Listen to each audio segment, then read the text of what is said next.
Hello students, आज हम 9th class का फिज़िक्स का चैप्टर करेंगे motion,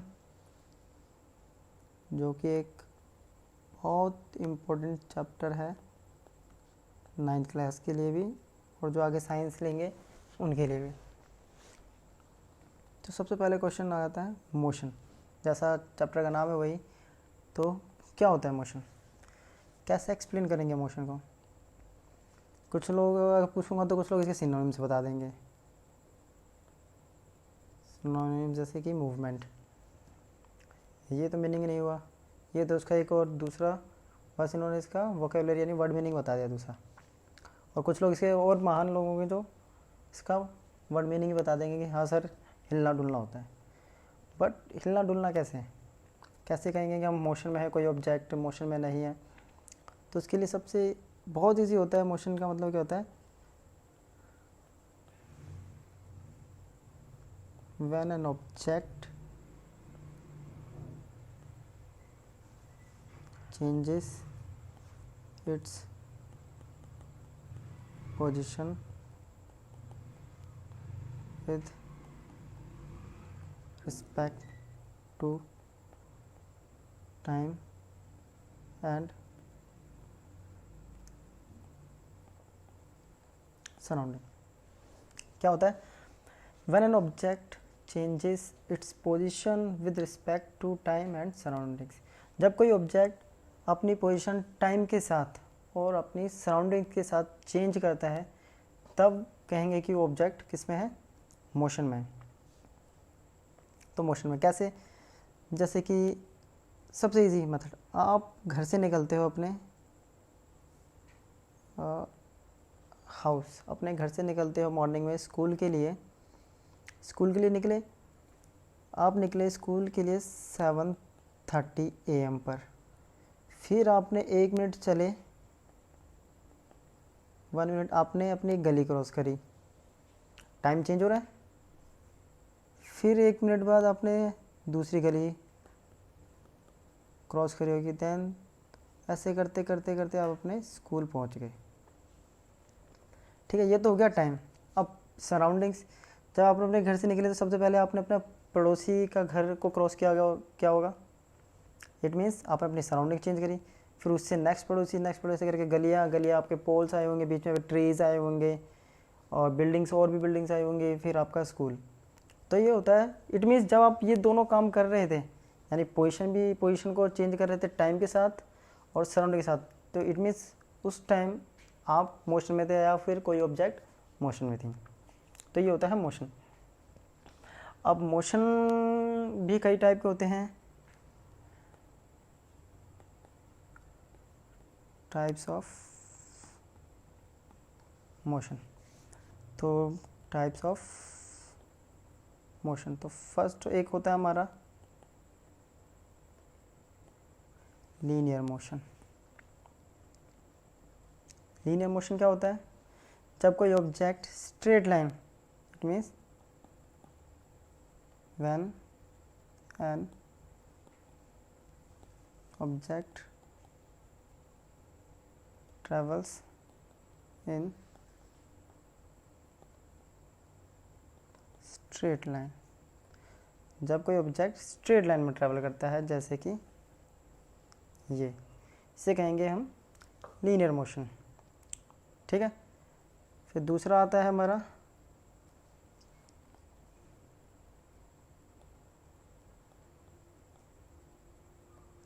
circular motion. Circular motion में क्या होता है,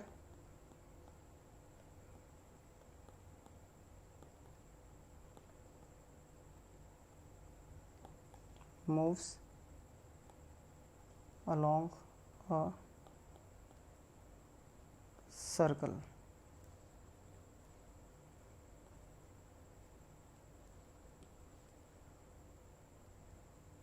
When an object moves along a circle, जब कोई ऑब्जेक्ट सर्कल के चारों तरफ मूव करता है तो वो उस टाइम सर्कुलर मोशन में होता है।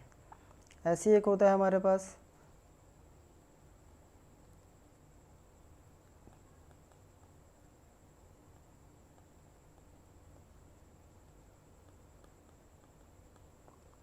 वाइब्रेटरी मोशन, इसको कहते हैं when an object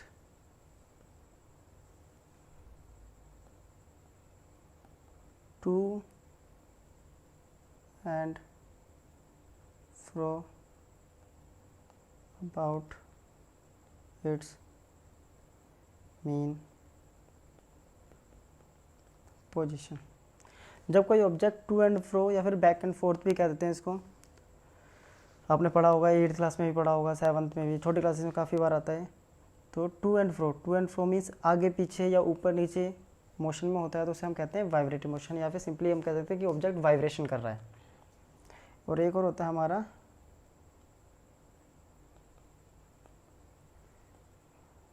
rotational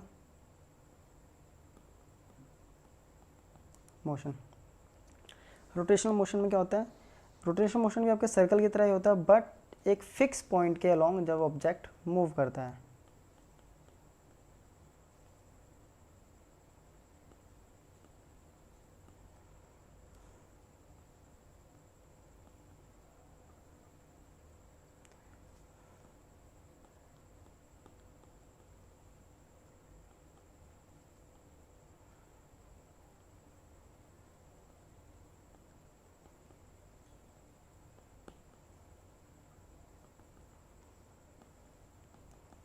fix point तो उसे कहते हैं रोटेशनल मोशन। जैसे कि rotation of earth about its, earth का रोटेशन उसकी एक्सिस का अलोंग। तो ये तो हो गया मोशन का इंट्रो, जनरल इंट्रो हो गया। अब आता है मोशन के कुछ हमारे, अब नेक्स्ट टॉपिक मोशन से ही आता है। मोशन तो हो गया, अब नेक्स्ट हमारी टर्म है वो है, तो रेस्ट किसे कहेंगे। मोशन का जस्ट अपोजिट रेस्ट वर्ड आ गया, तो रेस्ट किसे कहेंगे, रेस्ट होगा मोशन से बिल्कुल अपोजिट। अगर वहाँ पे चेंज कर रहा था पोजीशन टाइम और सराउंडिंग के अलोंग, तो यहाँ पे चेंज नहीं करेगा।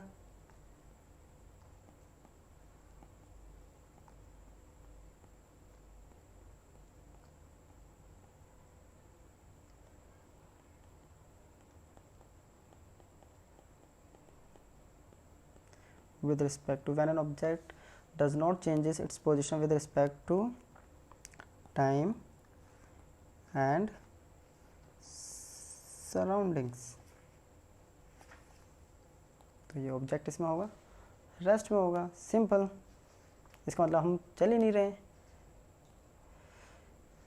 अब आते हैं कुछ टर्म्स जहाँ से हमारा मोशन चैप्टर का स्टार्ट होगा और क्वेश्चंस भी आएंगे इससे। तो पहली हमारी टर्म होती है यहाँ पे डिस्टेंस, और इसको हम डिनोट करते हैं एस से। एस से भी करते हैं और कुछ बुक्स वाले इसको डी से भी करते हैं। और डिस्टेंस क्या होता है, डिस्टेंस आप कुछ कहते हैं भाई हम दूरी है डिस्टेंस, ठीक है दूरी है डिस्टेंस कैसे, लेकिन इसको समझाएंगे कैसे डिस्टेंस। तो डिस्टेंस होता है हमारा एक्चुअल पाथ। एक्चुअल अगर नहीं समझ में आया तो it means total path. Total कैसे, सपोज ये एक पॉइंट है ए, यहाँ से एक ऑब्जेक्ट चलना स्टार्ट करता है और पॉइंट बी पर पहुँचता है, फिर यहाँ से चलना स्टार्ट करता है, पॉइंट सी पे पहुँचता है और यहाँ से आके ये पॉइंट डी पे अपनी जर्नी ख़त्म करता है। तो इसमें डिस्टेंस क्या होगा, तो डिस्टेंस होगा इसमें S equals to A B plus B C plus C D.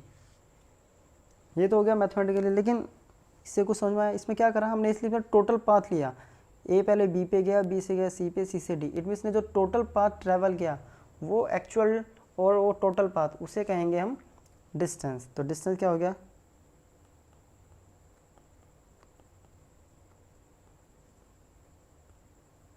Actual path travel by an object. ये तो हो गया हमारा इसकी डेफिनेशन। अब डिस्टेंस की एसआई यूनिट किस पे मेज़र किया जाता है, तो एसआई यूनिट होती है इसकी मीटर मीन्स एम से डिनोट करते हैं। ठीक है, ये तो हो गया ऐसा यूनिट, ऐसा यूनिट ख़त्म। अब ये किस टाइप की क्वांटिटी है? ये होती है एक स्केलर क्वांटिटी। ठीक है, नेक्स्ट, ये ऑलवेज पॉजिटिव होगा, ऑलवेज पॉजिटिव या और ज़ीरो हो सकता है। बस ज़ीरो कब होगा? जब रेस्ट होगा। और पॉजिटिव क्यों होता है अभी हम बताएंगे। अभी एक चीज़ और टर्म हमें बतानी है यहाँ पे, स्केलर। स्केलर बताऊंगा, लेकिन जैसी फिर दूसरी टर्म आएगी उसके बाद आप स्केलर और दूसरी टर्म वेक्टर आएगी, उन दोनों का एक्सप्लेन कर देंगे, छोटा सा एक्सप्लेन। ठीक है, पॉजिटिव होता है, ज़ीरो होगा तब हम रेस्ट पे होगा, लेकिन वैसे कभी ज़ीरो नहीं कह सकते कि डिस्टेंस ज़ीरो होगा, सिर्फ रेस्ट पे होगा, उसी केस में ज़ीरो होगा। ये हो गया। अब नेक्स्ट, इसको मेज़र किया कैसे जाता है?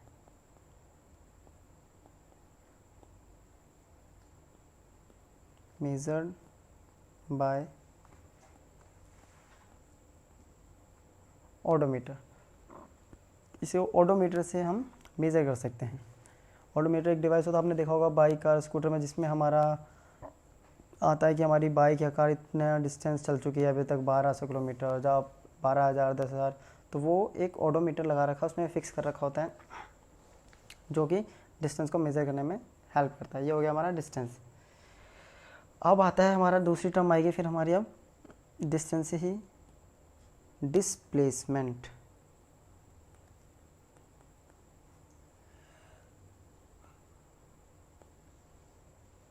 डिस्प्लेसमेंट इसको लिखते हैं हम एस के ऊपर एरो या फिर डी के ऊपर एरो से डिनोट करेंगे। ये एरो क्या है अभी बताऊंगा मैं आपको। ये एरो होता है हमारा वेक्टर। वेक्टर क्या होता है अभी जस्ट आपको बताऊंगा, मैंने अभी बताया था। अब आता है डिस्प्लेसमेंट क्या होता है। तो डिस्टेंस तो होता है हमारा टोटल पाथ, तो डिस्प्लेसमेंट क्या होगा? डिस्प्लेसमेंट होगा हमारा शॉर्टकट। आसानी से हम समझने के लिए कह सकते हैं कि शॉर्टकट, जो हम शॉर्टकट मारते कहते हैं ना, शॉर्टकट मार के तो उससे पहले पहुंच गया, तो उसको कहेंगे हम डिस्प्लेसमेंट। कैसे? पहले इसको एक्सप्लेन कर देते हैं उसी वाले एग्जांपल से। ए बी सी, ये आ गया हमारा डी।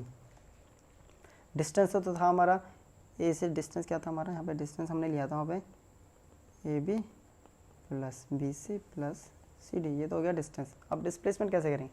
तो मैंने अभी बताया आपको शॉर्टकट। क्या होता है? शॉर्टकट। और शॉर्टकट हमारा सबसे छोटा रास्ता कैसे होगा हमारा?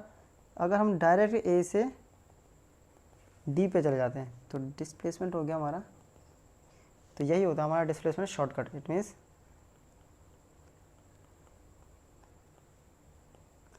The shortest path covered by an object. तो ये हो गया हमारा डिस्प्लेसमेंट। क्लियर? अब डिस्प्लेसमेंट की ऐसा यूनिट सेम, तो ऐसा यूनिट क्या हो गया इसकी? डिस्प्लेसमेंट की ऐसा यूनिट हो गया हमारी मीटर, या जिसको हम एम से डिनोट करते हैं। किस टाइप की क्वांटिटी है? ये एक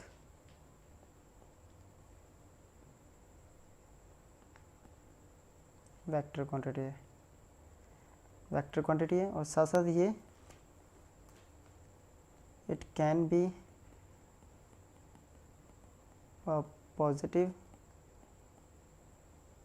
नेगेटिव और ज़ीरो। तीनों को समझाऊंगा कैसे होगा, पॉजिटिव कब होगा, नेगेटिव कब होगा और ज़ीरो कब होगा। क्लियर? अब हमारी टर्म आती है, हमने अभी पीछे बताया था कि स्केलर क्वांटिटी।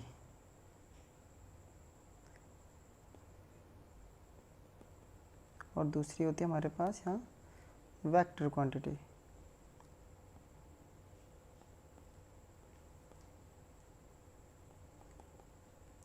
आपको ज़्यादा डीपली नहीं कर समझाऊंगा क्योंकि ये डीपली है ही नहीं आपके में। तो स्केलर क्या होता है? जिसके पास ओनली मैग्नीट्यूड, और इसमें बोथ मैग्नीट्यूड एंड डायरेक्शन। जिसके बाद मैग्नीट्यूड डायरेक्शन कैसे, अब स्केलर की बात करते हैं तो ओनली मैग्नीट्यूड मीन्स, जैसे अगर हम किसी को बोलेंगे, अगर आपसे कोई रास्ता पूछता है कि भाई मुझे इस तरफ जाना है, सपोज़ कुछ भी पूछ लेता है, दिल्ली में कोई भी लोकेशन बोलता है कि मुझे द्वारका जाना है, तो आप कैसे बताओगे द्वारका? आप रहते हो सपोज़ रजौरी गार्डन तरफ, तिलक नगर, तो कैसे बोलोगे कि यहाँ से 5 किलोमीटर 10 किलोमीटर दूर द्वारका है? तो वो 10 किलोमीटर किस साइड जाएगा? 10 किलोमीटर तो बहुत बड़ा हो गया, 10 किलोमीटर तो एक पॉइंट से पूरा सर्कल में कहीं भी हो सकता है 10 किलोमीटर। तो इसमें हो गया हमारा ओनली मैग्नीट्यूड, क्योंकि आपने बताया सिर्फ 10 किलोमीटर जाना है उसे। अब दूसरा मैं बता दूंगा कि वो ईस्ट है, वेस्ट है, यहाँ से आपको स्ट्रेट लेना है, राइट लेना है, लेफ़्ट लेना है। तो जहाँ पे मैं 10 किलोमीटर बोल दूंगा 10 किलोमीटर विद डायरेक्शन, तो वो हो जाएगी हमारी वेक्टर क्वांटिटी। तो डिस्प्लेसमेंट में हमारी डायरेक्शन भी कंसिडर होती है और डिस्टेंस में ओनली हमारा मैग्नीट्यूड। क्लियर? अब कुछ पहले इसको हम थोड़ा सा कुछ मैथमेटिकल टर्म से भी समझ लेते हैं डिस्टेंस डिस्प्लेसमेंट को कैसे। चलो कुछ क्वेश्चन करते हैं, बेसिक से क्वेश्चन है, पहला तो हो ही गया था। एक ऑब्जेक्ट ए पॉइंट से चलता है, बी पे पहुंचता है, बी से जाता है, सी पे पहुंचता है, सी से जाता है, डी पे पहुंचता है, और डी से जाके वो फिर से ए पे आ जाता है। ए से बी पे गया, बी से सी, सी से डी और डी से ए। तो इसमें हमें निकालना है डिस्टेंस। तो डिस्टेंस क्या होगा? अभी मैंने आपको बताया था टोटल पाथ। टोटल पाथ क्या होगा? A B B C plus C D plus A D. Clear? अब आता है डिस्प्लेसमेंट। तो डिस्प्लेसमेंट क्या होगा? शॉर्टकट, ए से बी, बी से सी, सी से डी, और डी से फिर आ गया वो ए पे। वो तो घूम के फिर से अपनी पोजीशन पर आ गया, तो उसने कितना पाथ कवर किया?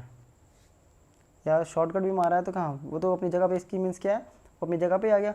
तो यहाँ पे होगा हमारा डिस्प्लेसमेंट 0। तो डिस्प्लेसमेंट कब 0 होता है? इनिशियल एंड फाइनल पॉइंट और, ये बात याद रखनी है आपको, जो इनिशियल और फाइनल पॉइंट सेम हो तो डिस्प्लेसमेंट आपका 0 हो जाता है। चलो एक और क्वेश्चन करते हैं हम।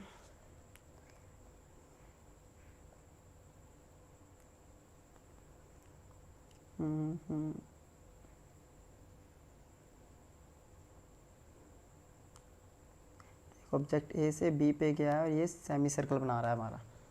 तो इस केस में हमारा डिस्टेंस क्या होगा? तो डिस्टेंस क्या होगा अभी बताया था मैंने आपको। सेमी सर्कल, यानी सेमी सर्कल कर्व में जा रहा है, तो सेमी सर्कल पे हमारा ये क्या होता है? सर्कमफेरेंस। तो सेमी सर्कल का सर्कमफेरेंस, टोटल सर्कमफेरेंस होता है 2 पाई आर। रेडियस अगर आ रहा है 2 पाई आर, तो सेमी सर्कल का कितना होगा? 2 pi R by 2, it means pi R. तो इसका हमारा हो गया पाई आर। ऐसे ही डिस्प्लेसमेंट कितना होगा?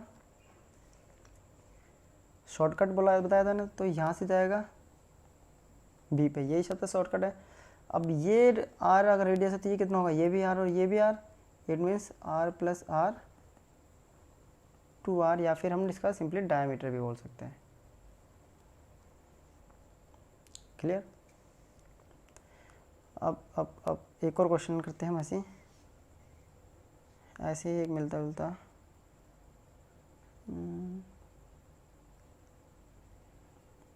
इसमें क्या हो रहा है? सेम है, ए से बी पे जा रहा है, कोई प्रॉब्लम नहीं है सेमी सर्कल में, और फिर वो बी से ए पे आ रहा है, रेडियस उसका फिर से आर है। तो इस केस में निकालना है हमें डिस्टेंस। तो डिस्टेंस कितना होगा? अभी थोड़ी देर पहले बताया था आपका डिस्टेंस ए टू बी, ऊपर हमने निकाला था 2πr/2, सर्कमफ्रेंस को 2 से डिवाइड कर देंगे, हाफ है क्योंकि हाफ सर्कल बना रहा तो πr। डिस्प्लेसमेंट कोई प्रॉब्लम नहीं है, डिस्प्लेसमेंट अभी डिस्टेंस रह गया, थोड़ा सा रह गया अभी भी। डिस्प्लेसमेंट ये तो हमारा निकल गया ए टू बी का, ए टू बी का हमारा आ गया πr, लेकिन हमें अब टोटल निकालना है। टोटल ये हो गया ए से बी का। अब टोटल निकालूंगा तो मैं कैसे निकाल, ए टू बी फिर B to A. A to B हमारा πr और बी टू ए कितना है हमारा r + r 2r। तो ये हो गया हमारा टोटल डिस्टेंस। टोटल डिस्टेंस समझ में आ गया। अब आती है बात डिस्प्लेसमेंट की। ए से बी पे गया, बी से ए आ गया, तो इनिशियल फाइनल पॉइंट अभी बताए थे मैंने सेम है। अगर सेम होता है तो डिस्प्लेसमेंट 0, ख़त्म। अब हम एक क्वेश्चन और करेंगे, देन उसके बाद नेक्स्ट टॉपिक करेंगे। ये क्वेश्चन थोड़ा सा अच्छा है। ये एक सर्कल है,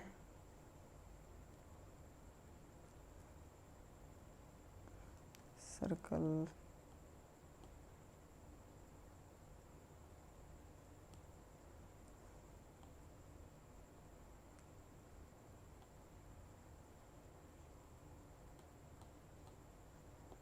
थोड़ा सा रब करते हैं, पूरा सर्कल ये बना देता हूँ आपको।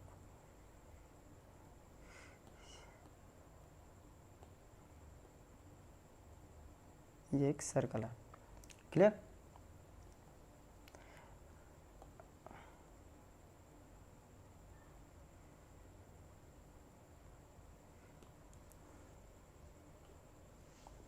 ठीक है, ये पॉइंट ए है, पॉइंट बी, पॉइंट सी और पॉइंट डी।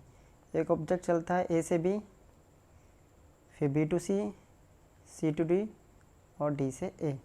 इसका रेडियस है हमारा R, R R R radius पे, कोई प्रॉब्लम नहीं।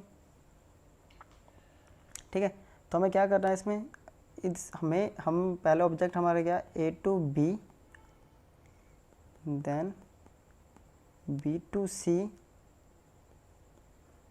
बी टू सी नहीं, बी टू सी तो सेम हो जाएगा, A to C, A to D और ए टू ए। इन सारे केसेस में हमें क्या फाइंड करना है, डिस्टेंस एंड डिस्प्लेसमेंट निकालना है। तो कैसे निकालेंगे, चलिए हम निकालते हैं डिस्टेंस एंड डिस्प्लेसमेंट। फिर से सर्कल लेना पड़ेगा मुझे समझाने के लिए, फिगर बनानी पड़ेगी।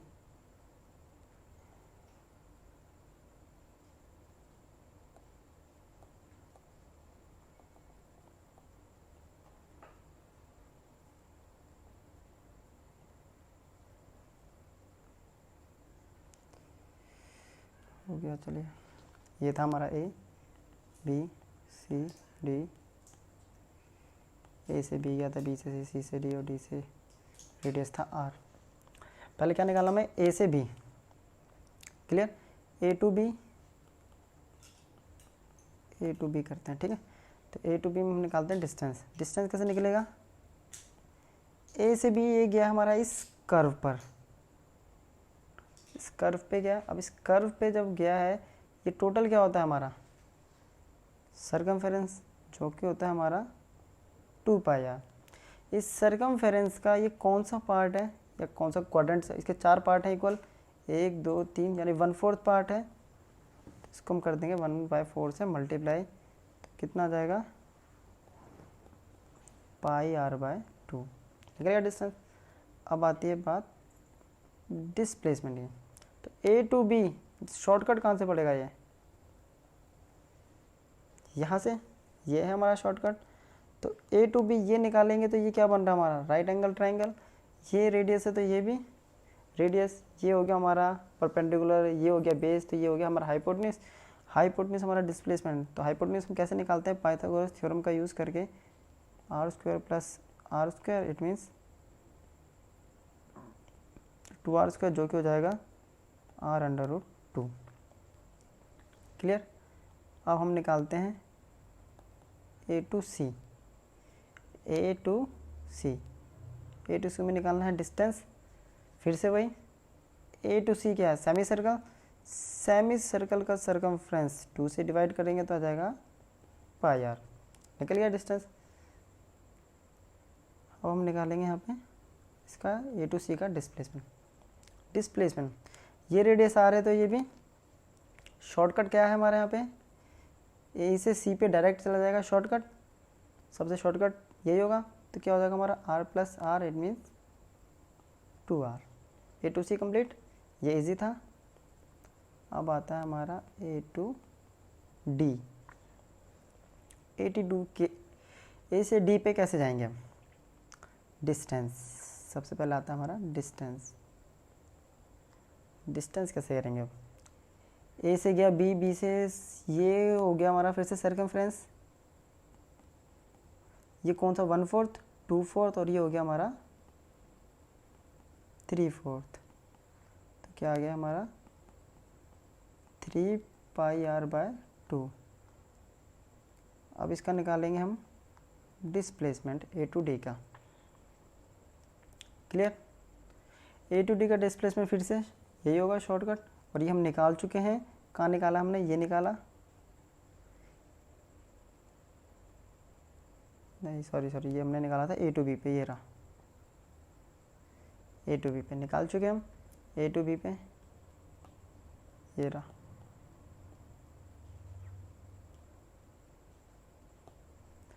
तो कितना था डिस्प्लेस हम ऑलरेडी निकाल चुके हैं पाइथागोरस का यूज़ करके, R2। अब आता है हमारा तीसरा 4th पॉइंट, ए टू ए में डिस्टेंस क्या होगा, पूरा सर्कमफ्रेंस ए पे चला वापस आ गया, फुल कंप्लीट सर्कमफ्रेंस कितना होगा इसका 2 पाई आर, ये तो नहीं। अब आती है डिस्प्लेसमेंट की बात। डिस्प्लेसमेंट क्या होगा, इनिशियल फाइनल पॉइंट सेम, और इनिशियल फाइनल पॉइंट सेम तो डिस्प्लेसमेंट 0। ये हो गया हमारा क्वेश्चन कंप्लीट।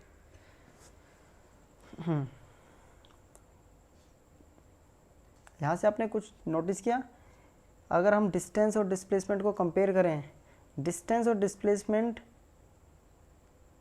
इक्वल हो सकते हैं, डिस्टेंस और डिस्प्लेसमेंट इक्वल हो सकते हैं, but distance always greater than displacement. याद रख लेना, may be equal but distance always greater than displacement. वो आप इन कैलकुलेशन से देख चुके होंगे, क्योंकि डिस्प्लेसमेंट जो होता है एक शॉर्टकट होता है, शॉर्टेस्ट पाथ होता है हमारा। Clear,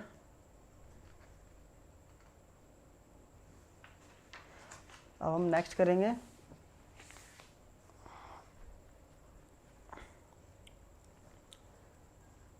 uniform motion.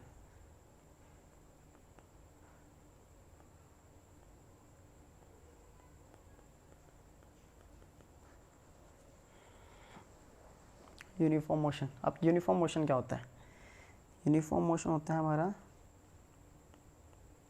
when an object covers equal distance in equal interval of times। जब कोई ऑब्जेक्ट इक्वल डिस्टेंस ट्रैवल करता है इक्वल टाइम इंटरवल में, तो ऑब्जेक्ट उस केस में ऑब्जेक्ट हमारा यूनिफॉर्म मोशन करता है। कैसे, सपोज ये ले लिया मैंने टाइम, मिनट या सेकंड किसी में भी ले लेता हूँ मैं, चलिए सेकंड में ले लेता, तो वैसे ही मैं ऐसे यूनिट में दोनों का काम करते थे, सेकंड में, और ये हो गया हमारा डिस्टेंस मीटर में।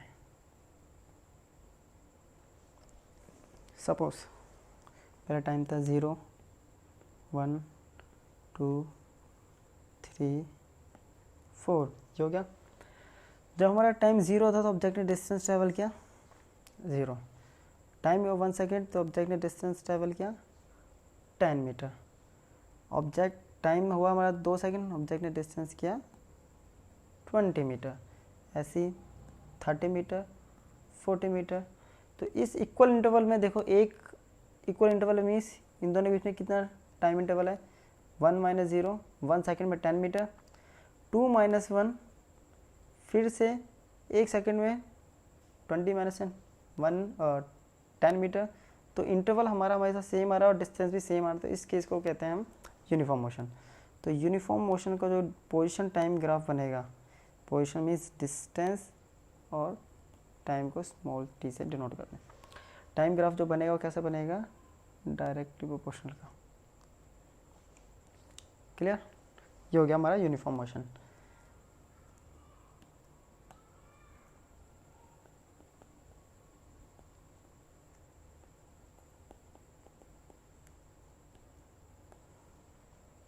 अब इसका ऑपोजिट होता है हमारा, सेम दूसरा टॉपिक है हमारा non uniform.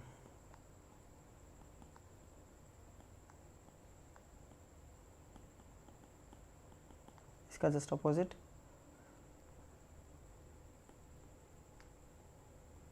when an object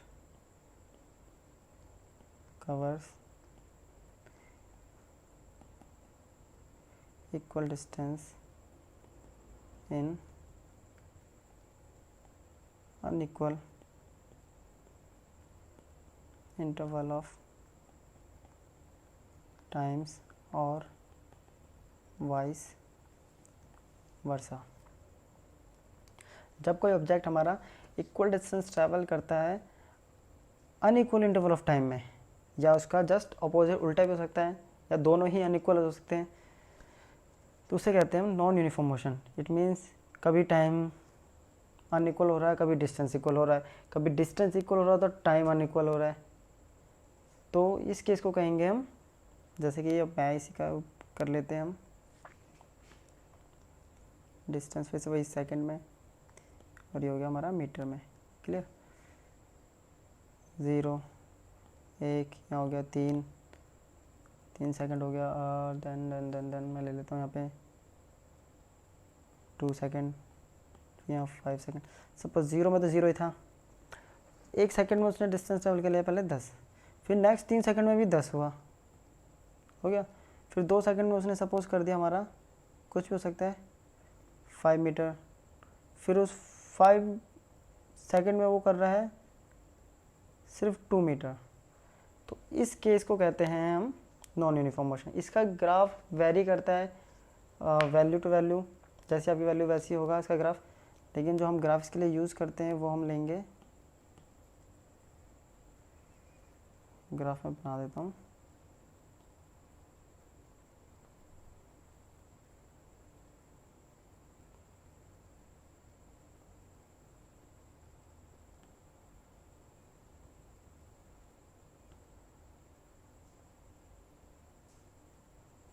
हो गया नॉन यूनिफॉर्म मोशन। ठीक है, आई होप आपको अभी तक जो कराया वो समझ में आया होगा। नेक्स्ट टॉपिक करेंगे हम नेक्स्ट लेक्चर में। Thank you.